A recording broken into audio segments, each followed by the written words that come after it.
Why is this not working?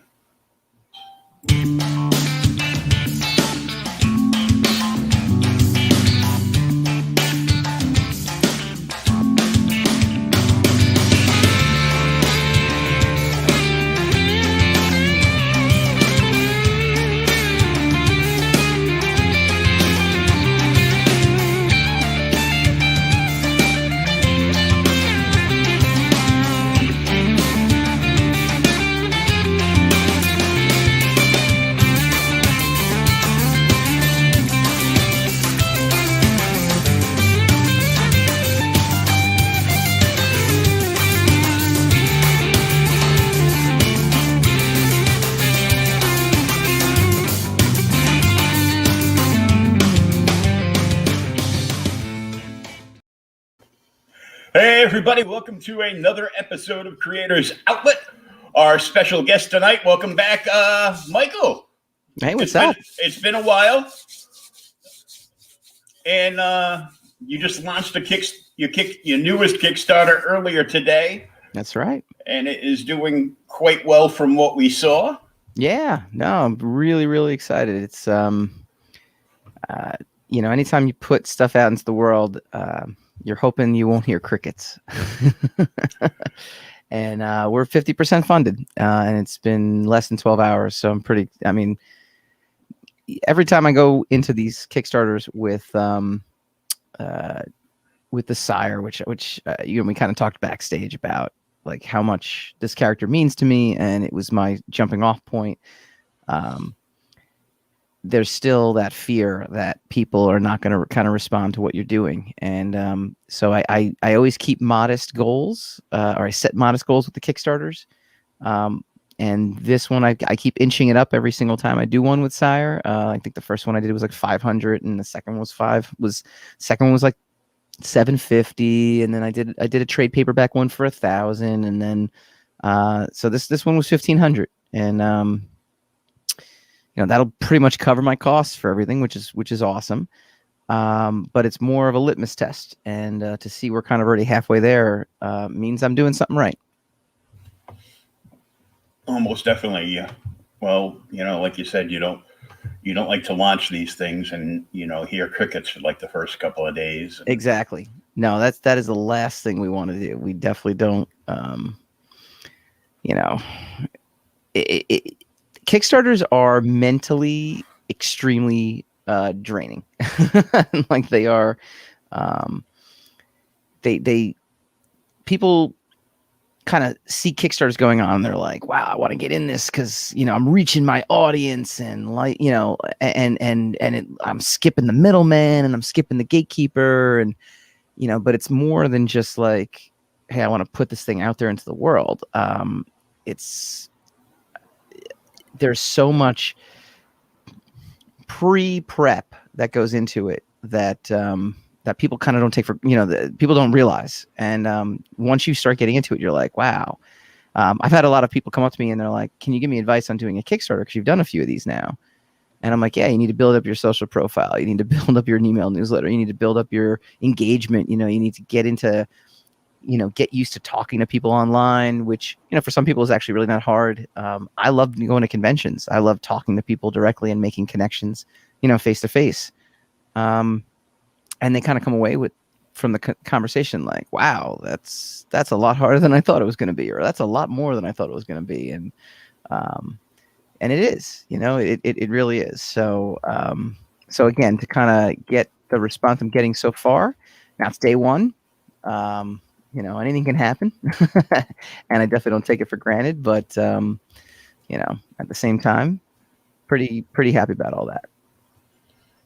Yeah, a lot of people don't realize that as much work as it is to do the actual book from start to finish, it's almost more nerve-wracking to actually set up the Kickstarter.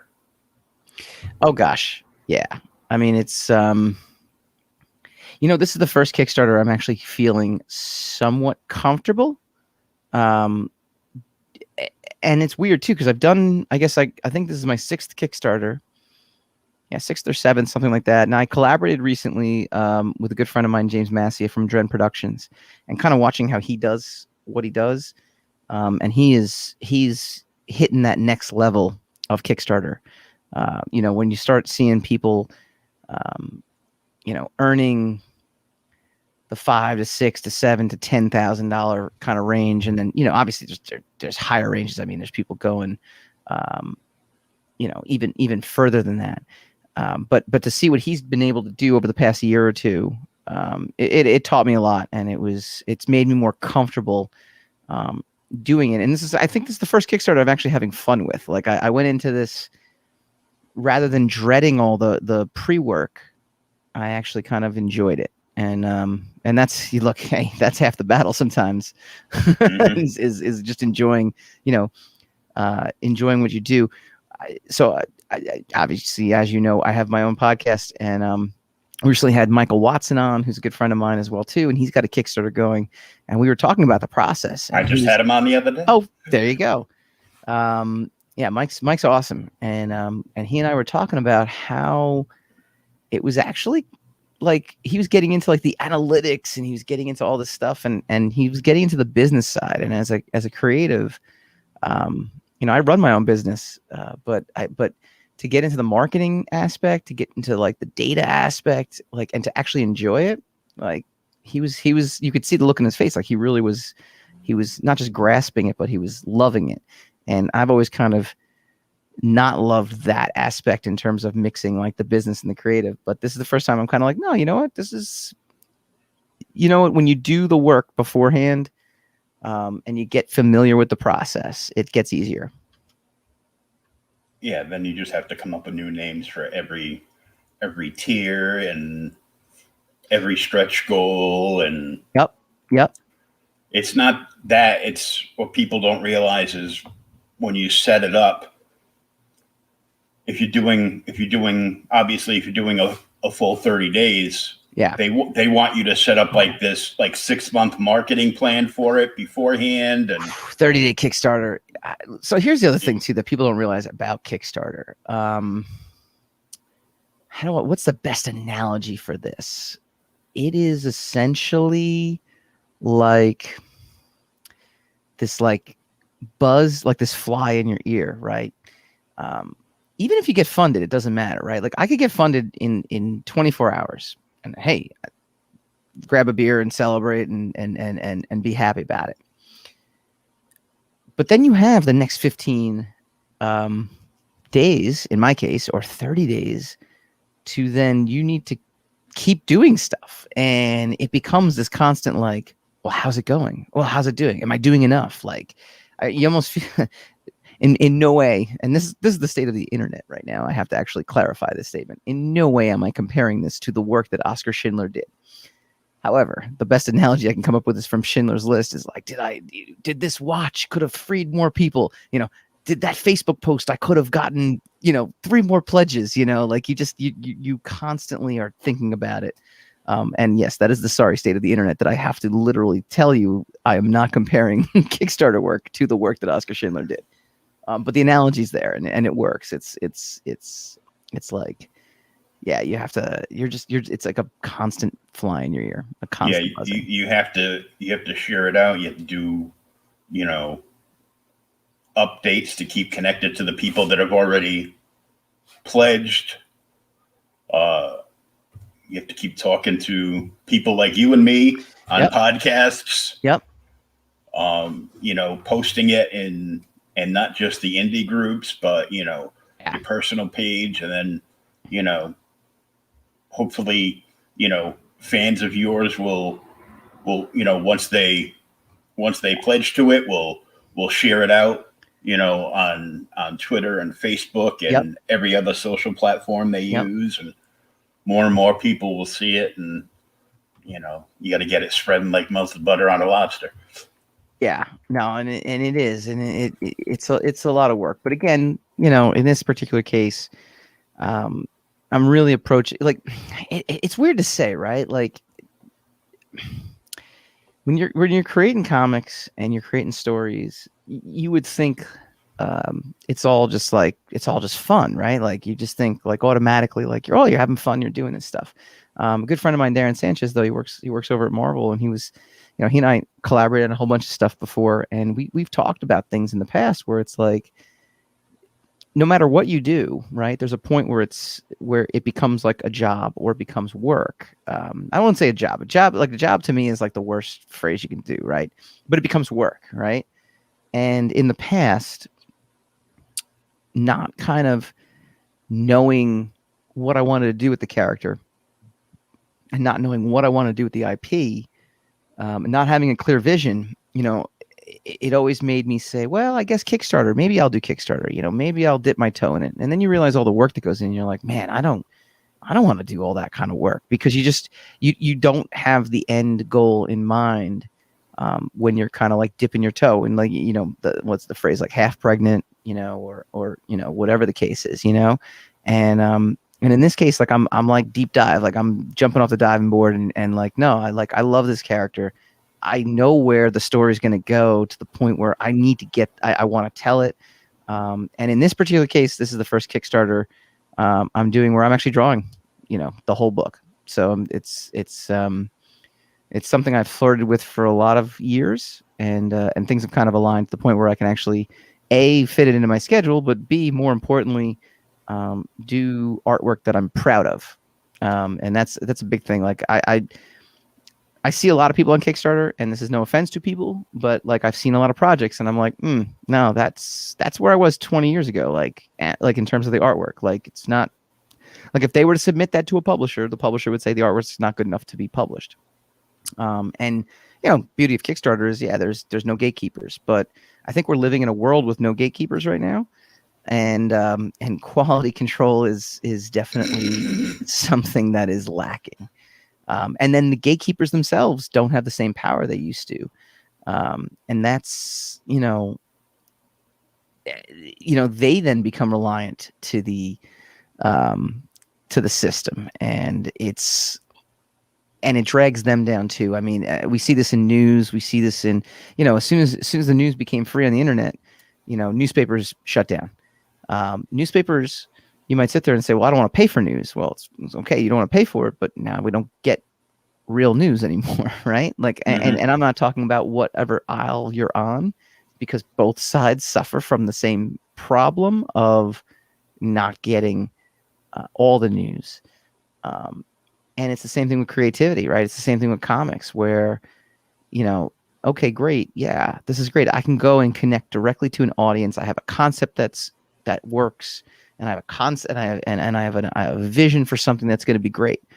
And for every one of those that really is, despite maybe the artwork not being, 100% what a publishing company would deem worthy enough of kind of going through, you get 10 other books that it's like I looked at a Kickstarter today. And I like backing stuff on Kickstarter. Actually, I enjoy it. Like I enjoy, reading new concepts and reading new projects. But I gotta say, like a lot of them I end up getting disappointed with. I end up like reading the book, and I'm like, well, this wasn't really as good as it could have been, because there aren't anybody there is no like chains on it. There's nobody like overseeing this. You can tell like what they're doing isn't quite up to a level that I personally would do for my own books. And again, this is just me. This is my own opinion of my own work, and that's kind of where this tangent kind of started from. But I looked at a Kickstarter today, and I was like, oh, the video looks cool, and the cover art looks totally pro. And then I scrolled down and I looked at the book, and it's like the lettering, the word balloons are like choking the type, and the font is like a font that, like, it's not a real comic book font. Like it is, but it's kind of like using like Comic Sans. Like you just wouldn't do it, like, it's you can just see it, and you're like, that guy or girl who's doing this, they're not there yet. Like they're just not there yet. And then the concept itself was basically, in this particular case, it was like The Boys. It was like, in a world without heroes, someone gets a hero, someone becomes super powered. Are they going to be a dick or are they going to be good? And it's like, oh, all right, well, that's The Boys. Like, I don't know. You didn't tell me anything different. The Boys basically just answers that question. Mm-hmm. And I don't know of anything that's, and this is the thing, right? Like, that creator, this might be their first project. It might be one of, it might be something that, that again, maybe it's their first project, or maybe it's like one of their first projects, and they're going through the growing pains. So, again, I don't fault them for taking it to Kickstarter. But for me personally, I would always just feel self-conscious about that kind of professionalism and just, how I represent the work I do. And, in many ways, I look back at some of the stuff I did with Sire originally, and I'm like, you know what, I can do this better. And that's kind of what's got me really, supercharged now. It's like, no, I can, not only can I do this better, but like, I can draw better. And I've been doing enough comics now that, like, this is not, it's not my first rodeo, and it's cool. Like, I don't know, again, just in a really good place for this book. And I'm kind of like taking it as serious as I did when I first launched it. Yeah. And I took a long time there. So I always tell people, no matter what you do with your indie project, one of the first things you need to do is make sure you have an editor, and a good editor. Yeah. And a pro letterer. Because even if it's not the best art you saw, if it's a decent story, you can still enjoy it. But not if you can't read it. Yeah. Or if it's just like, if it's crushed together, or the letters are way too spaced apart. Yeah. It's like, oh, I'm like, my 12-year-old does better jobs that's the worst. That's like, honestly, the worst thing, right? Like, and I've seen this before too, and it sucks too, because a lot of times, you'll develop personal relationships with people, even if it's online, right? And I don't want to. I shouldn't even say even if it's online, right? Like, online is there's nothing else but online. Yeah, like especially in COVID times, right? But I mean it. I mean that in a sense of, like, I think online communication is, just by its very nature, different than in-person communication, right? Oh, yeah. Like, it just is. This is actually more of a personal communication, personal relationship, streaming together, because at least we see each other. And I think, like, that is, like, everyone's like, why is social media so bad? It's like, because you can't see the other person. You don't know context. You don't know tone. If you post something that you think you're putting into a vacuum, it's read 100 different ways by 100 different people that have never met you, in many cases, and can be easily misinterpreted, or can be used against you. I mean, there's so much room for ruin on social media. Oh my God, I saw a story today where some guy was arrested for a meme he posted. Wow. 5 But now, years. is it real or not? That's the other thing too. Now you gotta, I mean, like, maybe the story is not true. I don't know. Like, that's the worst part about social media. You don't know. Yeah, I know. But, I saw it from like 3 different, actual sources. Yeah. Not just, Joe Schmo. Yeah. Apparently, back in the 2016 election, as a joke, this guy posted up, made this fake Hillary meme where people could text their votes like it was American Idol to vote for Hillary. And apparently, upon investigation, they found out that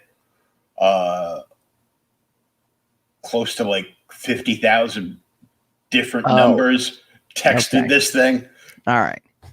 And I'm like, I go, still, if you can't get it through your skull that we can't text a vote in the real world. That's only, Okay, so that is probably definitely true.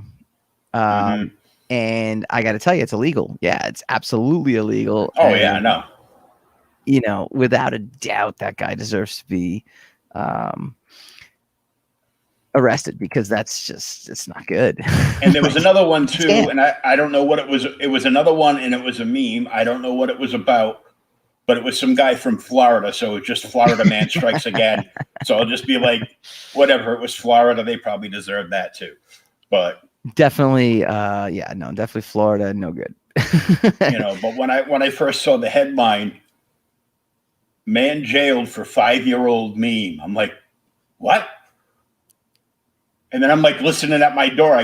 They come in for me next, and I read further into the story. I go, oh well, I've never done anything like that. Now you better be careful, because they could come for you. But I tell you, look, people have to start realizing that there's consequences to the internet, and and until people kind of come to terms with that, it's the wild, wild west, right? Like, but it's not going to be anymore. Like, again, not to get political, I'm not talking about which side of the aisle you're on, but the Capitol riots was the first time people in government positions were like, wait a minute, this is, the internet can actually hurt us for real. Like, in real life, it could actually hurt us. So yeah, they were fine with the rest of the country burning down, exactly. But when it came to their door, they were like, oh no.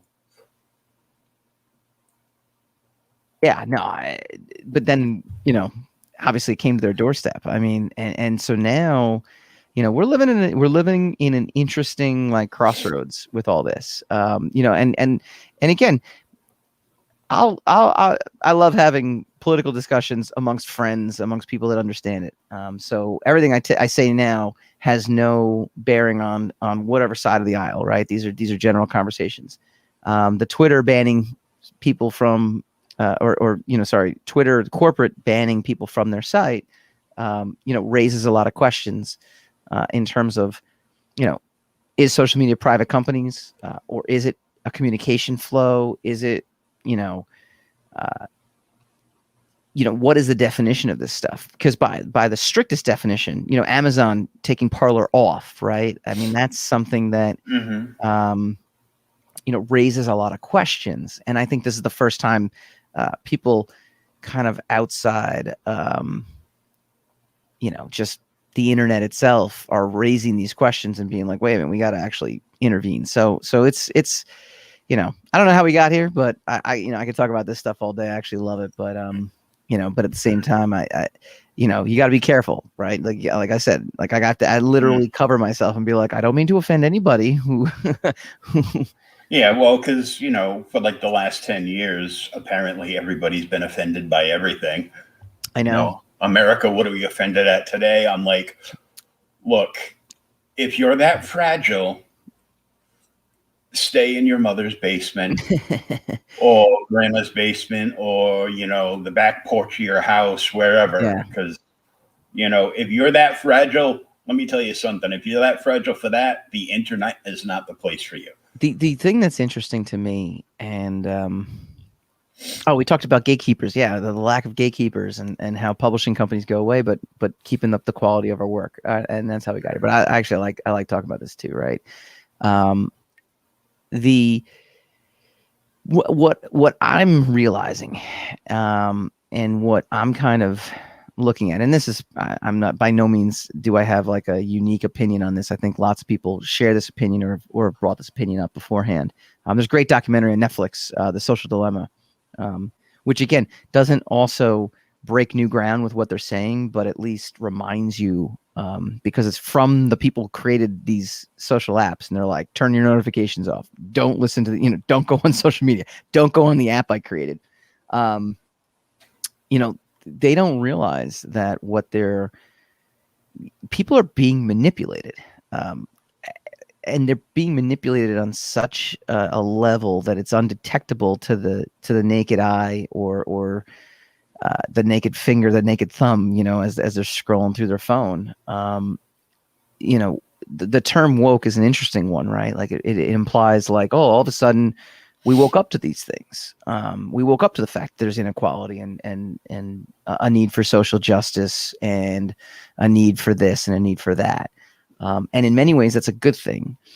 But in many ways, it's not, because what I think is happening is a lot of outside forces Russia, China, Ukraine, Korea, all these other outside forces are poking at us. And, even people within our country are poking at each other and manipulating, our thoughts. So do we all agree, that there should be more equality? Yeah, absolutely.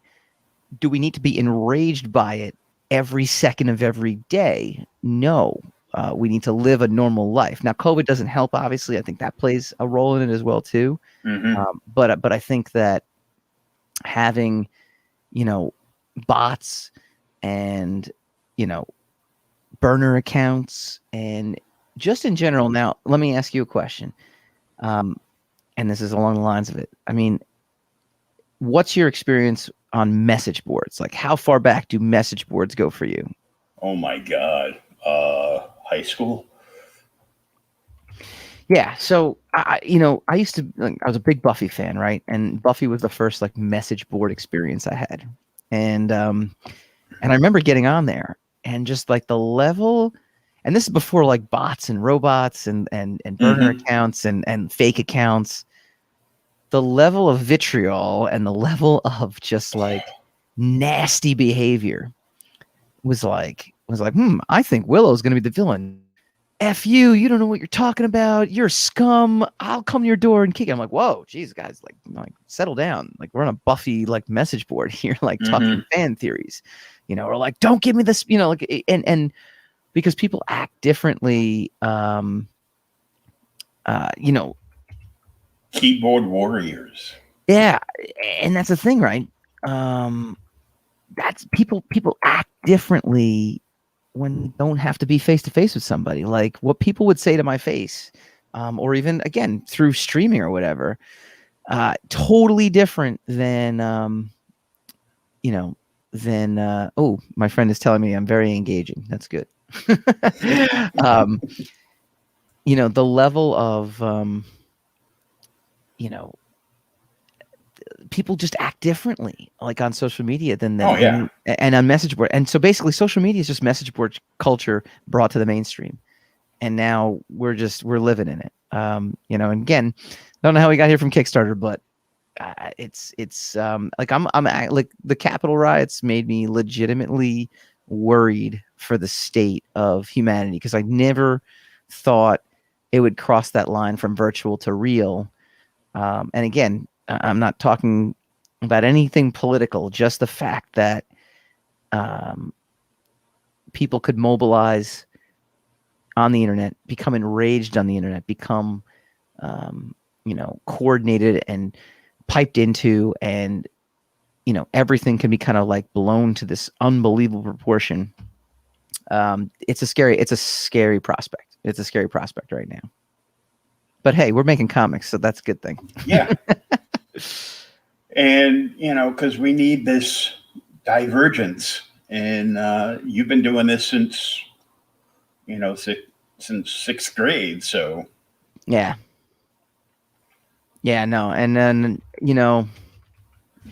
definitely. And I still have some of those early books like you described. Oh, you do? Oh, see, the heavy paper that are stapled together. That's what it's all about. The indie guys at the cons, they just want to get their stuff out there. And, up until like the last few years, there was no way that a guy that wanted to just put out like 500, 200 to 500 books could afford to go to a printer and do it.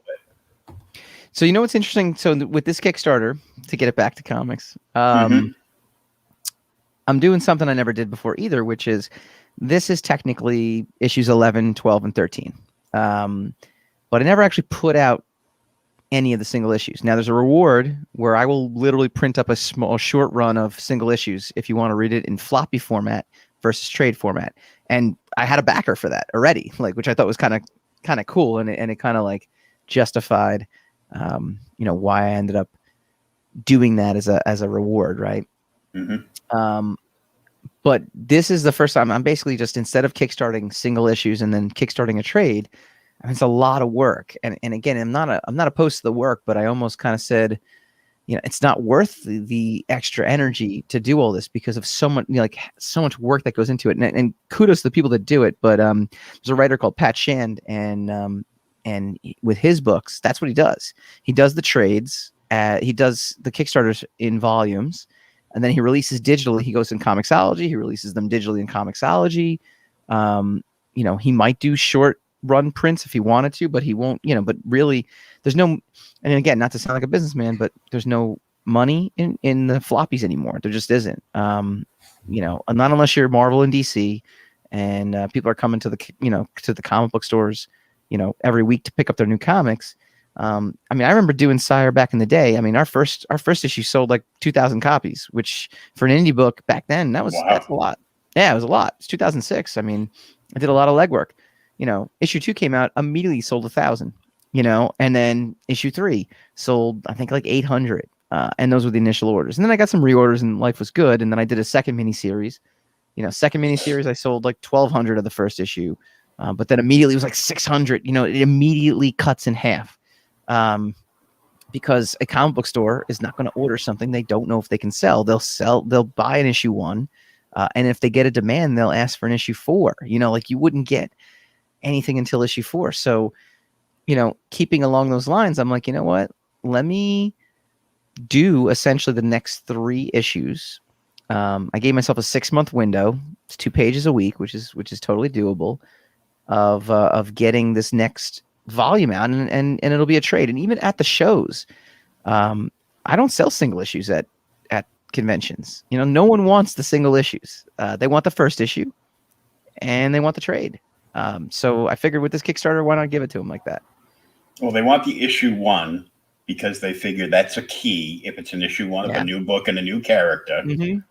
And then, well, because you're in the business thereof, and you talk about comic book stuff every week on your podcast. Yeah.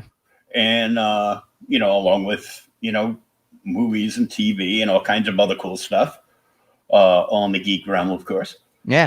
And but 65% of sales in comics are all trades and graphic novels. Yeah. Because people want to be able to, especially an average 22-page comic is like $5. Yeah. I'm like, what? Yeah. And just from a price, you're right, exactly. Just from a pricing standpoint, like my cost for a trade paperback is a few dollars more than putting together, not a few dollars, but more, but to be able to put out a 72-page graphic novel is infinitely cheaper in the long run than putting out 3 separate floppies. Mm-hmm. And Jason, don't forget about having the first edition signed as well. Oh, well, yeah. But I could sign the trade. I'm good with that. Man, I miss conventions. I don't know. Were you a big? Did you go to a lot of conventions? Oh, yeah. I loved conventions. Yeah. I once stepped on Walter Koenig's foot at a Star Trek convention. Oh, there you go. Well, luckily for him, I was about 300 pounds lighter at the time. But, I was like, 6'3" and like, $125 or something. Oh man! Wow! I was young. You could fit through like doorways, like the slits in doorways, like. Yeah, and now what they say about when you get older, you start to shrink. Mm. They're only talking about height, nothing else. Sadly, so at one point I was 6'3", but now I'm bald, so maybe that was all the hair. So now I'm about 6'2", and a couple years pretty good. A couple of years ago, I was closing in on 600 pounds. Oh my gosh! And now, how you doing now? Now, I've lost a couple of pounds. I'm down to 376. That's more than a couple. Yeah. Be very proud. A couple of hundred, yeah. Yeah, a couple of hundred. I mean, that's so. And what is your goal weight? My goal weight is to be able to buy clothes at a regular store. What's the weight? You gotta actualize the goal. I'm telling you, that's that's the funny thing, right? Like that's I'd be happy hitting anywhere under 300, because when I was weight training, that's what I was at. Yeah, I was you could definitely do that. about 290, and a friend of mine who's a professional bodybuilder and owns his own gym and everything. I was training with him, and now I've got the chicken old lady flabby arms underneath and everything. Yep. Because I was in a hospital bed for almost 3 years, so all that muscle loss and everything else. So I'd have to I started lifting again at home, just like kettlebells. So I flip up the arms of my wheelchair and I just do some lifting and then get really tired and go take a nap for a couple hours and then come do a podcast. Yeah, no. You can definitely hit that. You could easily hit that. I you know what? It's But I lost over 200 pounds just by changing my diet. So well, that's what I was gonna say. It's all diet. It really is all diet. Like that's the crazy part. It's diet and self-control, and two things that are not easy by any stretch. But even it's just cutting down. So cutting down the calories. My wife got into Beachbody, which is one of those like Shakeology kind of things, whatever. But she just totally she stuck to the program. The first 3 days she wanted to like kill everyone, and she lost the weight that she was looking to lose, and she looks fantastic. She's healthier and she's happier. It can definitely be done. It's not easy, but it is also simple, right? Or maybe it's not simple, but it's easy, something like that. It can go once you get used to the diet, and you're like, as long as you don't think about like. And once in a while, I'm like, oh man, I miss ice cream so bad. But I mean, I had soda this past weekend, and that's the first time I've had soda in like a year. Okay. So I cut out the ice cream. I have it every great once in a while. Like back in the day when I was lifting. Okay. I would have like one cheat day a week, and the rest of the time I would stay, pretty much on course. Yeah. For the diet, and I don't drink anymore. That's good. Or any less. No, I actually, well, I can't afford to drink. So, every once in a while. Drinking is actually is an Achilles heel in terms of just weight gain and because it's an escape. Nice thing. But it's also empty calories. Right. There's very, very little benefit to drinking. At least beer anyway. It really is empty calories. And and I'm diabetic, so I'm type 2 diabetic, so I can't really. There's really not too much I can drink. I can drink clear liquid, like you could drink like vodka and stuff like that. Yeah. Any brown booze, which of course is what I like. Can't drink that because it's all full of sugar. That's just that's all sugar. And so if I go out to like a family function and somebody offers me something, I'll take like maybe a glass of white wine. Okay. Or like a vodka and like a little with a splash of OJ or something, and that's it. Then I'm drinking water or coffee for like the rest of the day. And I go through about 5 pounds of coffee a week. The caffeine's good for weight loss and not good. Because it kind of jacks you up and makes you hungry in certain ways too. Excellent mug. I'm a tea guy. I've always been a tea guy, but tea has just as much caffeine as coffee. Depending on the tea, sometimes it actually has more caffeine. Yeah, exactly. So it's so, definitely got to be careful with that. But hey, man, look, still 300 pounds. That's friggin' amazing, dude. Yeah, amazing. You should be super excited and super proud of that. I'm thrilled. Now this is what I want you to do, right? It's all about actualizing the goals, right? Yeah, Get a number in your head. I've gone from the blob to the rhino.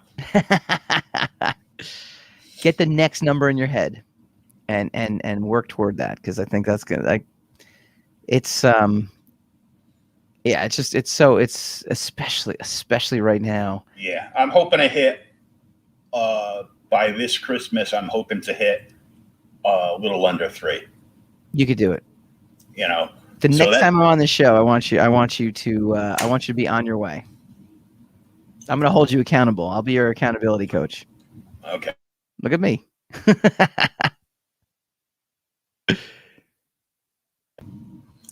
That's what it is. Every time I move away from the cam, it mutes me.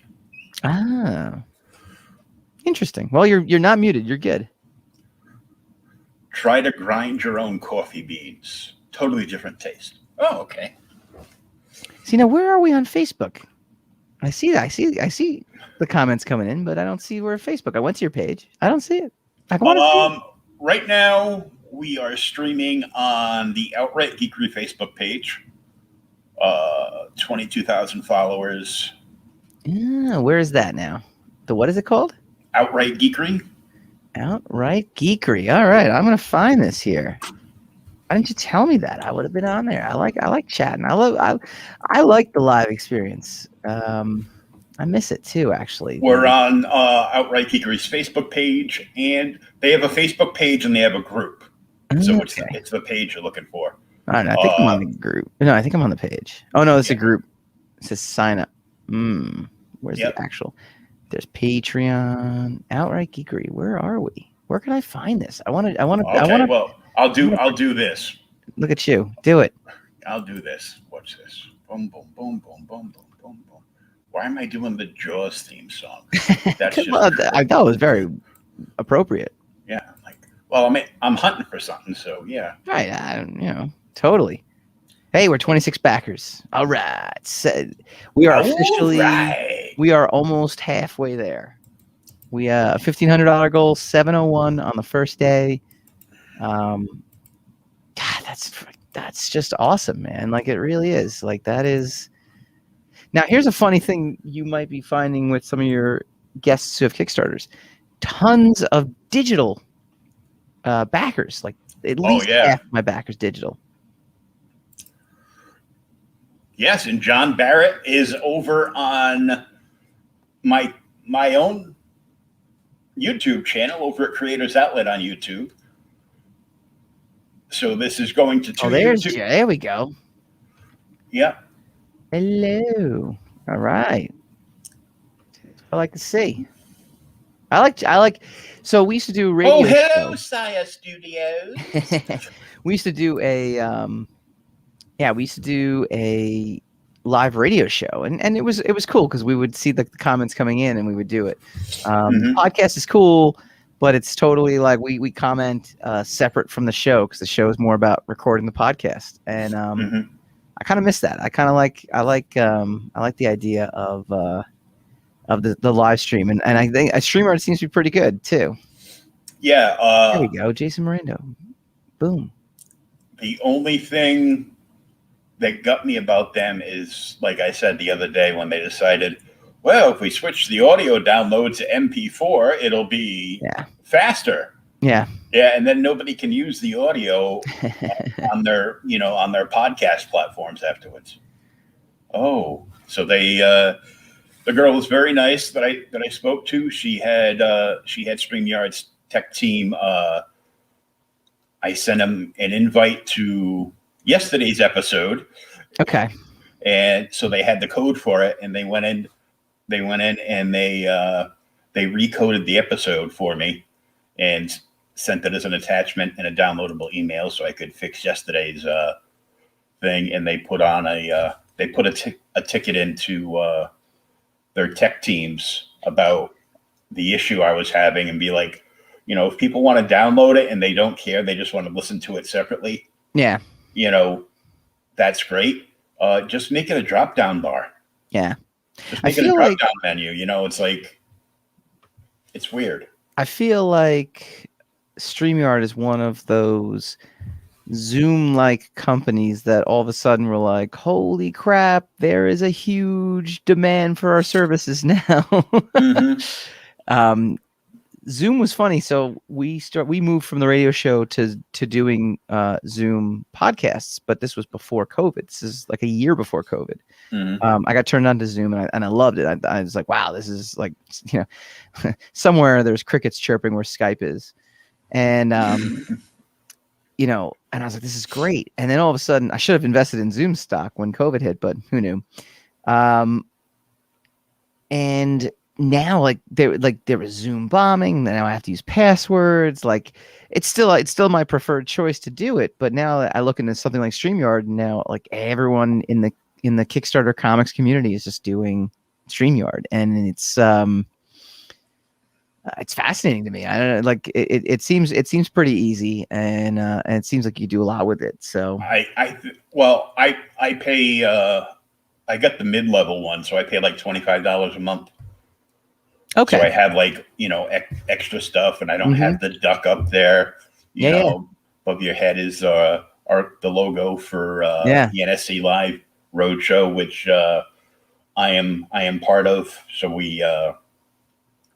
they have. He also has a company called Inked Marketing, where he helps. He's got like over 35 years of marketing experience, and he helps Kickstarter people market their stuff to make sure they have a successful run. And this is one of like the many shows all around the world that he sends people to. That's awesome. And I'm just like, cool. So I have like 2 different PR firms sending me, pros, but anybody that gets paid for something is a pro. So it's not, so you're a pro. The last Michael was a pro. Anybody that gets paid for a service, so anybody that's had a successful Kickstarter is a professional comic creator. That's right. I think it gets misused because we usually refer to pros as anybody that's worked for Marvel or DC. Yeah. It's interesting though. It's funny. I never really wanted to work with, I wouldn't turn it down. But I was like doing my own thing. I don't know. Like I always did. Like I loved, like that was the thing. Like when I did the Sire universe, I created a universe. I looked up to more like Savage Dragon, right? Where Eric Larson took something he created when he was a kid and built an entire, professional life on it. And I was like, that's where I want to go. And would it be cool to write Spider-Man? Yeah. Would I kill it? Sure. Would X-Men be awesome? Yeah, it'd be great. But you can't write what you would want to write. You'd have to write. I don't know. Maybe I'd pitch something and it would be great. I don't know. Oh yeah. Well, but it wasn't. You never know. And you've been writing for so long. Yeah. A year. This is going back to 2003. I actually got. And I should have taken the interview. That was stupid of me not to at least do the interview. But I was working at Wizard Magazine, which is back, by the way. I just found out Wizard Magazine's coming back. I've been hearing that for a long time now. I think it's going to come back. I got a phone call from a friend of mine who's over at Marvel. He's like, yeah, I got an assistant editor's job. Would you like to come interview for it? And I literally had just gotten promoted at Wizard. I had just got an apartment. I had and I'm sitting there going, I can't do it right now. And I should have at least taken the interview. But that was as close to working for Marvel as I came. And part of me kind of sits there and goes, I wonder what would have happened. But man, that was so long ago now. And I'm in a much better place creatively and doing stuff. So I don't really look back and go like, I wish I would have worked at Marvel. Cause I don't know. I guess it's interesting, right? Like I think back in 2003, working for Marvel Comics would have been like a cute thing to do. Now it'd have been like, you work at Marvel, oh my god, like it's so mainstream now. It's weird, dude. It's weird. This is like my 20th year in comics. And back in 03, you could walk into a bar, buy a round for the bar, be like, I work at Marvel Comics, and then you would have got beat up. Yeah. Or, well, I mean, if I bought the round, I wouldn't have gotten beat up. But yeah, it would have been like, possibly afterwards. But you might have gotten like one guy with a Wolverine tattoo, and but you're not picking up any girls. You're not picking up any women. There's no way. Nope. Now you go to Comic Cons and women are dragging their boyfriends around, and I'm like, yeah, I'm that's living the in a bizarre problem. world.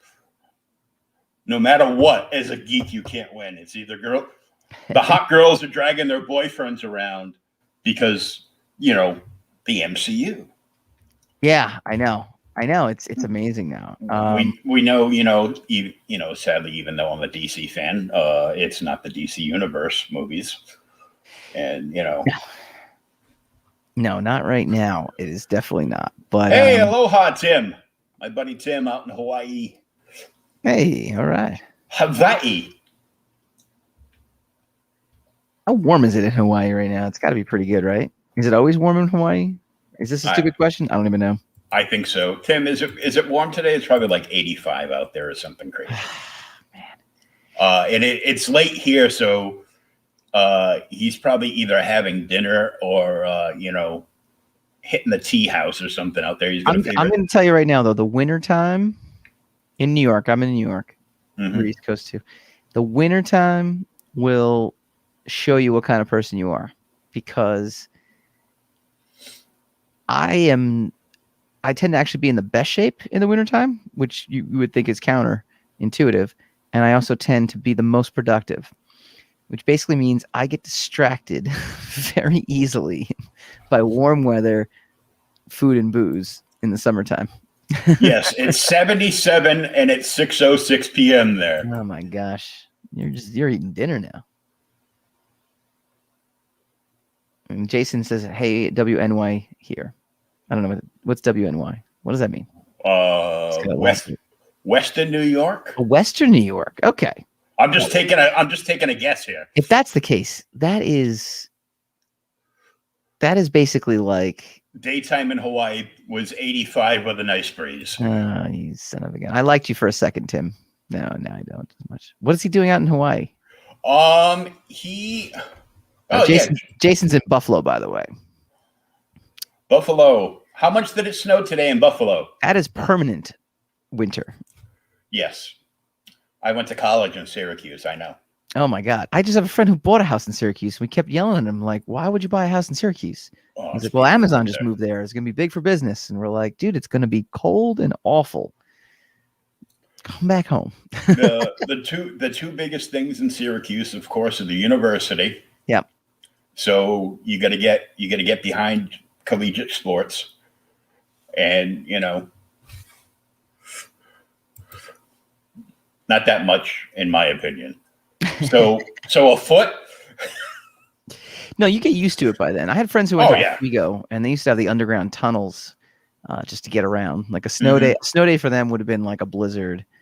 The only thing you do in Syracuse in the wintertime is shovel, ski, and go bowling. Yeah. Bowling is the biggest pastime in Syracuse. That makes sense. I had a friend of mine who was down in Austin, Texas for many years. And he and his fiance and then ended up getting married. And he said to me, he's like, Mike, he's like, you're the best friend in the world. You visited me so many times. Then he moved to Syracuse. He's like, but you never visited me in Syracuse. And I'm like, yeah, no.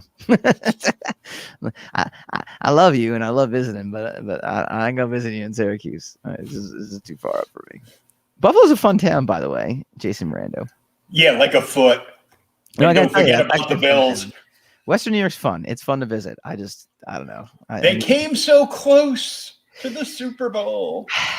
I don't buy Josh Allen. I still don't buy him. I still don't. He's not there yet. The regular season's a different animal than the playoffs. But if they can shore up that defense and they can have a run game, then what I find is funny is usually if being from Boston, if anybody leaves a Boston team and goes anywhere, they're usually treated like complete garbage. Mm-hmm.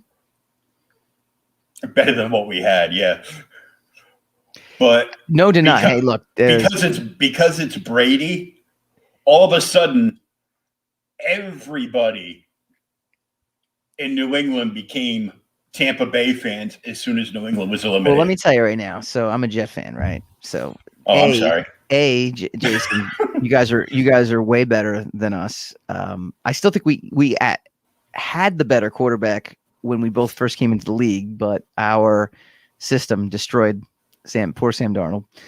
Adam Gase destroyed our poor ownership, destroyed him. But that's that is what it is, right?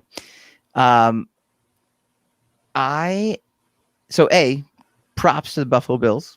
I don't want them to do well because I'm, division foe and everything, but they're light years ahead of us. So props to that.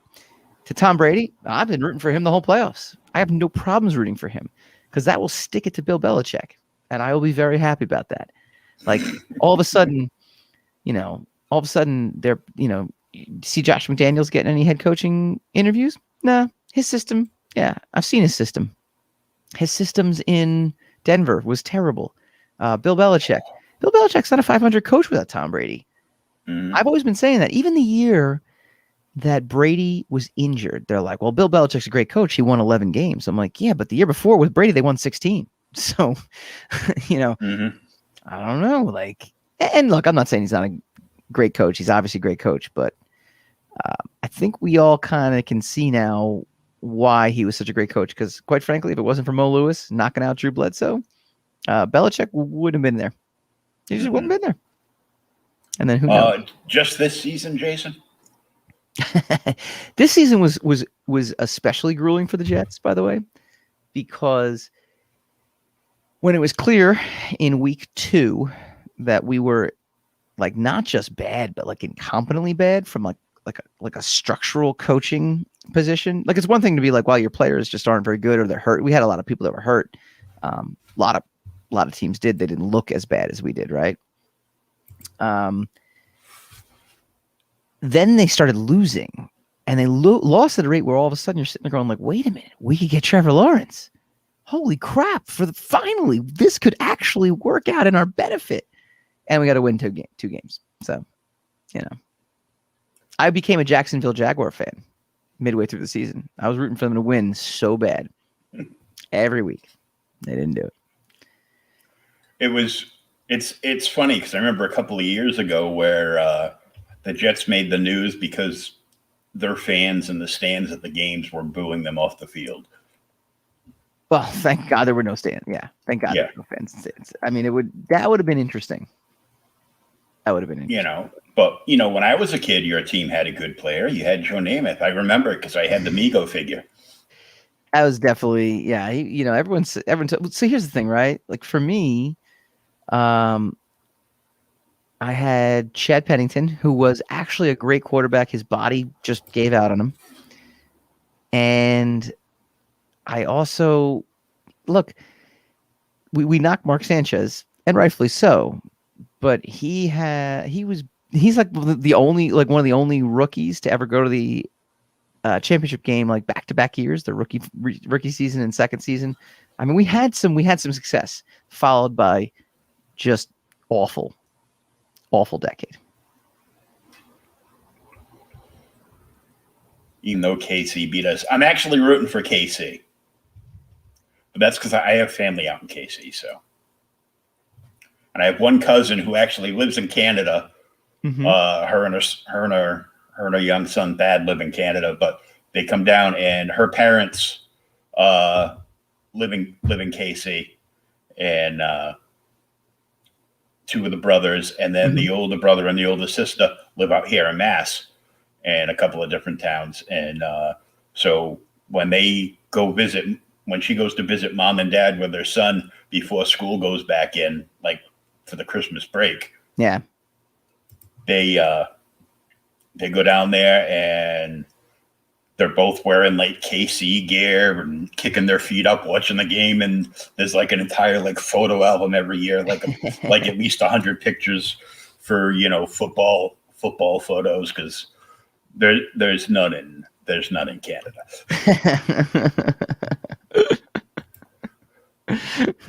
I can imagine.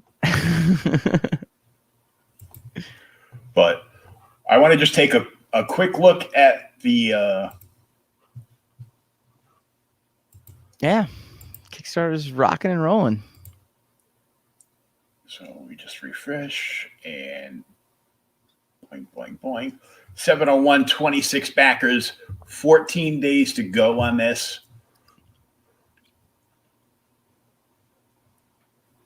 I'll give you a clue. Go to the very last quote. It's the most important one. And if you don't want to buy it after reading it, one more down. There you go, right there.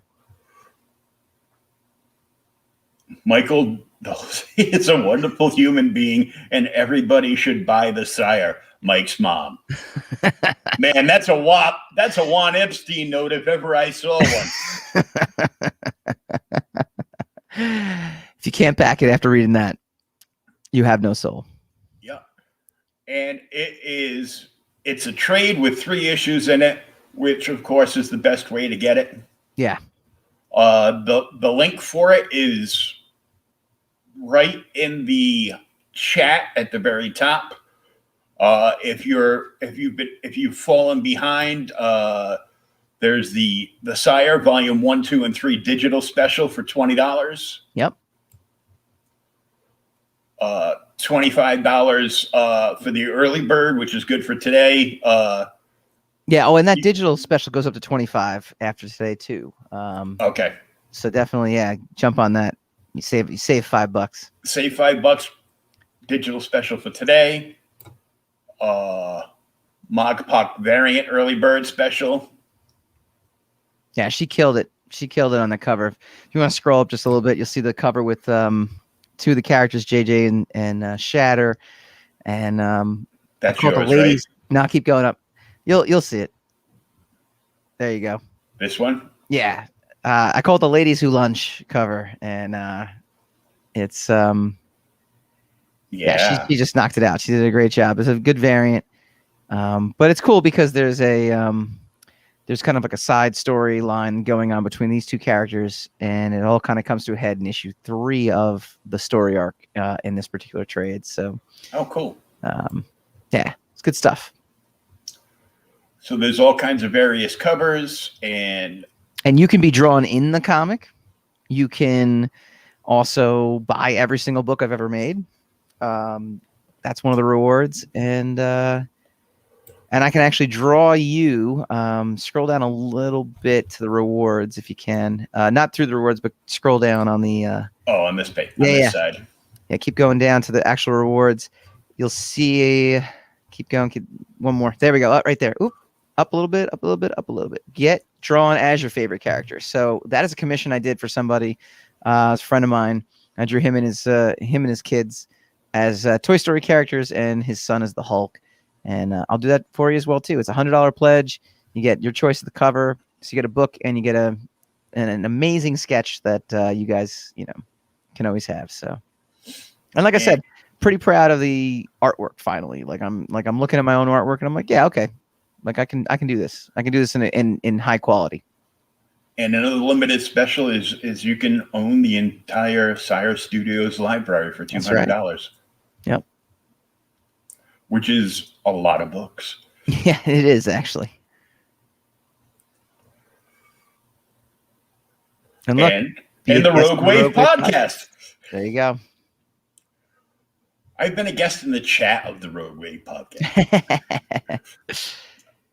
I bounce in and out of like about at least a dozen different podcasts during the week. So I'll finish one of these, and I'll be like, what am I going to do now? And I just scroll through. I go, there's got to be a podcast live somewhere. Yeah, no, we appreciate anybody who comes in the chat, and we have a lot of fun when they do. Oh, I know Jim. Yeah, Jim.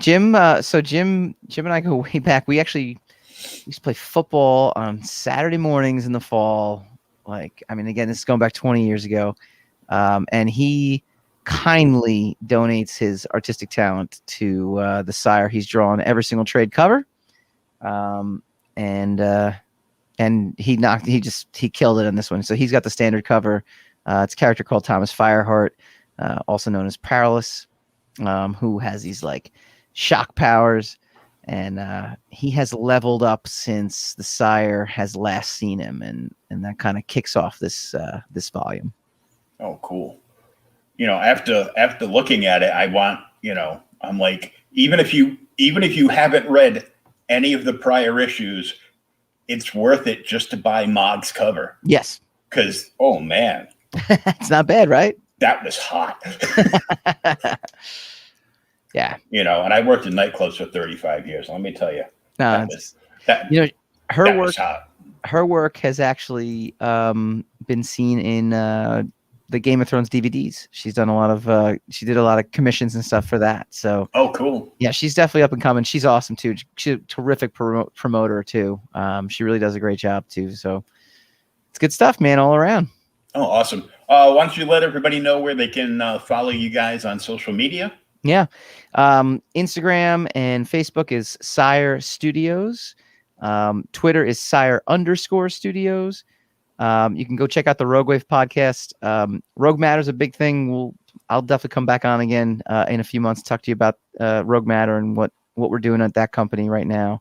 Cool. But you can go check out the Rogue Wave podcast. So just go to facebook.com/Rogue Matter podcasts and go check out the Kickstarter. You can go either search for Sire on Kickstarter or go to SireStudiosInc.com/Kickstarter, and it'll take you right to the page. And get on this book and buy Rog's cover. Yes. That's the last thing. Buy Rog's cover. That's the last thing I'm going to say about that. That's all you need to know. That's what you need to know. Michael, thanks so much for coming on. Looks great. And it was a great conversation about, just about everything tonight. Yeah. I dig it, man. Awesome. Thank you so much. All right. Have a great night.